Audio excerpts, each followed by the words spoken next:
Before we begin, I need to ask you something. Stories like this are not easy to tell, and they are even harder to hear. If you feel the weight of these forgotten voices, if you believe these hidden histories deserve to be uncovered, then subscribe to this channel. It costs nothing, but it keeps these buried truths from fading back into silence. Beneath the silence of forgotten valleys, there are stories whispered only by the wind. Stories too twisted, too buried, to ever be spoken at a dinner table. But tonight, you will hear one. Imagine a man whose father was also his uncle, whose children were not only his sons and daughters, but his nieces and nephews. Imagine a bloodline so tangled that the very concept of family collapsed in on itself. He did not just take a wife, he took his own sister, and she bore him children who carried his name, his blood, and the deformities of their union. This is not folklore, this is not invention. This is the story of the most inbred father alive, a story hidden in the cracks of rural America where shame could not reach, and secrets became the only currency. It begins in a place where isolation was both a prison and a shield. Families lived cut off from towns, roads, and lawmen. Generations folded in on themselves, marriages arranged not by love, but by proximity. A brother and sister raised under the same roof became man and wife because there was no one else. Their parents turned blind eyes. Their neighbors spoke only in hushed tones, and the children born of their union carried on the cycle. For him, the lines blurred. Brother, husband, father, they all meant the same. And when his sister gave birth, it was not just to his children, but to the continuation of a legacy that the world was never supposed to see. The children were marked. Their eyes did not align, their jaws grew narrow, their minds developed in ways that left them alien to the outside world. Yet, in the hollows and valleys, they were not considered monsters, they were kin. Blood was thicker than law, thicker than shame. And so, while the rest of America marched into modernity, this man and his sister continued living in a cycle that felt both ancient and forbidden. He became father to sons and daughters who were also his nieces and nephews, a patriarch of a bloodline that defied both God and nature. When you see his face in photographs, there is no smile, only the vacant stare of a man both proud of his legacy and burdened by it. A man who carried secrets in his silence, knowing the world beyond those mountains would never understand. This is where the story begins, not in a city, not in the history books, but in the hidden marrow of America itself. The deeper you travel into this story, the more it feels less like history and more like a curse. His name has been lost to many, blurred by time and shame, but his presence lingers in the bloodlines of those who still live in the hills. He was born in a cabin that barely held the heat of its own fire, a child who never knew the world beyond his kin. Education was a stranger, church bells never reached that far. All he had was family, and family was everything. But in his case, family became something else entirely. As a boy, he was taught silence. When outsiders came too close, when questions were asked, the rule was simple: say nothing. Generations of secrecy had carved this into him. He watched his parents, who themselves were far closer in blood than any marriage license could allow, live without shame. For him, it was not a choice. It was the air he breathed. His sister was not a forbidden figure. She was his closest companion, his confidant, the only person who could share in the heavy quiet of that valley. To him, it was not betrayal, it was survival. When he grew into a man, the world outside was already moving fast, cars rolling down new roads, radios carrying voices from miles away, laws drawing clearer lines about what was forbidden. But the hills were cut off, and time moved differently there. He took his sister as his partner, and what followed was a series of births that no doctor's hand ever guided. Children born in secret, without papers, without names spoken outside the walls of their shack. They were hidden from the eyes of teachers, preachers, and census takers. They lived and died inside that valley, and many never left it. The first child carried the weight of the bloodline like a scar. The villagers whispered of his face, strange angles, crooked eyes, a mouth that never formed words the way it should. Yet in his father's arms he was not a mistake. Where he was proof that blood could carry on, no matter what the law or the Bible said. The sister, now mother, raised him with a mixture of guilt and devotion, a love twisted by the very act that created it. More children followed, and each birth was like a dark echo of the last. Some lived, some did not, and each one bound the brother and sister further together, in a secret that was no longer just theirs. It was alive, crawling in the veins of their offspring. The man grew older, but his choices never loosened their grip. By the time he reached middle age, he was not just a father. He was the patriarch of an entire hidden brood. His sister had given him children, and those children grew into strange, quiet figures who rarely strayed beyond the dirt paths that circled their land. Outsiders who stumbled upon them described the encounter like meeting ghosts. Their faces seemed half familiar, half warped, as though the human design had been folded and refolded too many times. Their eyes wandered in opposite directions. Their speech, when it came, was broken, halting, as if language itself was a barrier they could never fully cross. Whispers spread in nearby towns, the family in the hollow, the ones who never mixed with anyone else.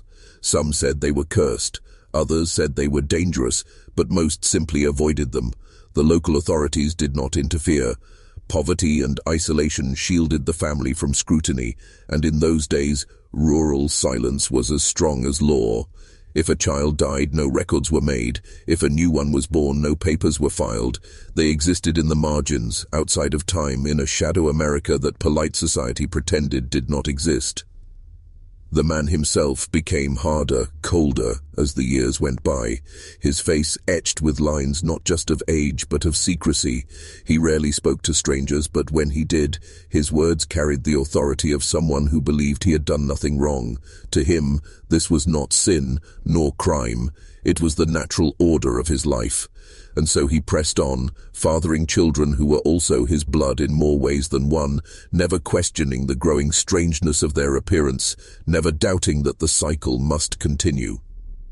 Those who saw the family up close often left shaken. There was something deeply unsettling in their presence, an aura of lives lived too far from the outside, e-world too deep in their own bloodline. People said the children's laughter echoed differently, hollow, like a sound half-formed. They spoke of how the man's eyes carried an emptiness, as though he knew the world would judge him, yet he no longer cared. His pride in his role as father was unshakable, but behind it lingered a shadow, the unspoken knowledge that what he had created could never walk proudly in the light. As the years crawled on, the weight of his choices began to settle not on his shoulders, but on the children themselves. They were not like the others in the towns beyond the hills. When they tried to speak, their voices fractured. When they tried to play, their bodies betrayed them. Some shuffled with crooked steps, others stared into the distance as if caught in a dream they could not escape. A few barely grew at all, their lives snuffed out before they could even form words. And yet, for this man, each birth was another stone in his twisted monument. He was not ashamed, he was proud. The sister, now worn thin by years of both childbirth and secrecy, carried a different kind of silence. Her eyes told stories her lips could not. She knew the shame of what they had done, even if he did not. She knew that every time she held a newborn and saw its features, too familiar, too broken, she was holding proof of a life forged in sin. And yet she stayed. Whether it was fear, dependence, or a love mangled by circumstance, she remained by his side, the mother of his children and the sister of his blood. Villagers spoke in murmurs. The family in the hollow were not seen often, but when they were, they left behind a trail of unease. Outsiders described it as stepping into another century, another world. The children's faces, with their twisted features and vacant stares, seemed less like the image of innocence and more like living relics of a secret that should never have existed. People told each other not to look too long, not to ask questions, not to get too close. And so the cycle endured, birth after birth, year after year.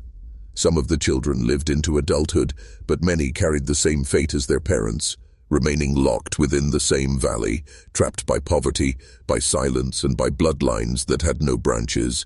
The father grew into old age watching the world around him change, roads paved, towns electrified, schools built, but in his hollow, nothing changed. There was no progress, no escape, just the endless echo of his own blood, reborn again and again, bound to him and to his sister, forever marked by the decision he made long ago. But even the deepest valleys cannot remain hidden forever. Outsiders began to wander closer, researchers, photographers, and curious travelers, drawn by whispers of the strange family in the hills. What they found was not myth, but flesh and bone. The man's children, now grown, bore the unmistakable marks of their lineage. Some stared with eyes that never quite aligned. Others sat silently, rocking back and forth as if the weight of existence itself pressed too heavily on them. They did not speak the way others did. Some never spoke at all. Their world was not shaped by books, schools, or sermons, but by the walls of their shack and the presence of their kin. To see them was to feel unease settle into the stomach, a quiet horror that words could not capture. Outsiders reported that time itself seemed warped around them, as if you had stepped into a place where human life had been twisted into a reflection of itself. These were not strangers. They were echoes, copies of copies, bearing the marks of a cycle that should have ended long before it began, and at the center of it all stood the father. His stare was steady, defiant even, as if daring anyone to judge him. He had lived his life according to the only rules he believed in: blood above all else. Stories of the family spread further, feeding rumors and speculation. Some dismissed them as exaggerations, others clung to them as evidence of curses, of sins visited upon generations. But those who stood in that valley, who looked into the faces of the children, knew the truth. This was not folklore. This was not invention. This was the result of choices made in silence, choices that festered in isolation until they became flesh. And it is here, in this dark chapter, that I must pause to ask you something. If you're still watching, you're already braver than most. Most would have turned away by now, too unsettled to face what lies hidden in America's forgotten corners. But you haven't. So I'll ask you, what would you have done if this was your bloodline? Would you have broken the cycle, or would silence have swallowed you too? The story of the most inbred father alive does not end with him. His bloodline stretched on, each generation carrying the weight of decisions made long before their birth. Some of his children grew into adults who could barely function beyond the boundaries of their hollow. Others remained forever childlike, dependent on those around them, their minds never fully unlocking the doors of understanding. And yet, despite the deformities, despite the whispers, they endured. The family became a living relic, a reminder of what happens when isolation hardens into tradition, when survival becomes entangled with secrecy. The father himself withered into old age, his body betraying him in ways his pride never could. But even as his strength left him, he held on to the belief that what he had done was not wrong. To him, he had preserved his blood, carried his line forward against all odds. He did not speak of shame. He did not repent. He left behind children who bore his face in fractured pieces, a mirror shattered but still recognizable. Those who visited the family in later years could still feel his presence, even after he was gone. His shadow clung to the land, etched into the faces of his descendants. They carried him with them, not just in blood, but in the stigma that followed their name. They were judged not as individuals, but as the continuation of his choice. Each crooked smile, each halting word, each strange gaze was a reminder that the past was never truly buried. And in this, we confront the horror that lingers at the heart of the story. The man is gone. His sister too has vanished into the silence of the hills, but their legacy remains alive, breathing, walking in bodies that did not choose their fate. The children were never asked if they wanted to carry the burden of incest, of secrecy, of shame. They were born into it, bound by the blood that created them. And so the cycle of suffering extended beyond the grave, proving that some sins do not die with the sinner. They live on, carried in the veins of the innocent, forever tied to choices they never made. What makes this story so haunting is not only what happened in that hollow, but what it reveals about the hidden marrow of America itself. Behind the polished image of progress, behind the flags and parades, there have always been valleys where time froze, where families turned inward, where shame was buried under silence. The man who fathered children with his sister is remembered not because he was unique, but because he was found. There are others, families tucked deep into mountains, swamps, and forgotten plains, whose secrets never saw the light. His life becomes a mirror, forcing us to confront questions we'd rather avoid. What happens when poverty seals a family off from the world? What happens when the church doors are too far, when schools never reach, when lawmen look the other way? In such silence, blood becomes both the chain and the key. To break away would require not just courage, but the unimaginable act of betraying the only people you've ever known. Most never could, and so, generation after generation, the cycle continues. The most inbred father alive is less a man than a symbol. He represents the truth that America itself has tried to bury, that progress and decay exist side by side, that civilization and barbarism share the same soil. His children were not monsters, not demons, but victims. Victims of a life shaped before they were born, of choices made by those who should have protected them. They carried their father's blood, and in it the evidence of a history no one wanted to claim. And now, as we close this story, I ask you to sit with the unease it leaves behind. This was not simply a tale of one man, one sister, or one family. It was a revelation of how thin the line truly is between the lives we know and the ones hidden just beyond the edge of the map. The man's children lived and died in silence, their names forgotten, their faces remembered, heard only in whispers and photographs. But their existence forces us to ask, how many other stories like this still lie buried, waiting to be uncovered? Some truths are too heavy to carry, yet once you've heard them, you cannot put them down.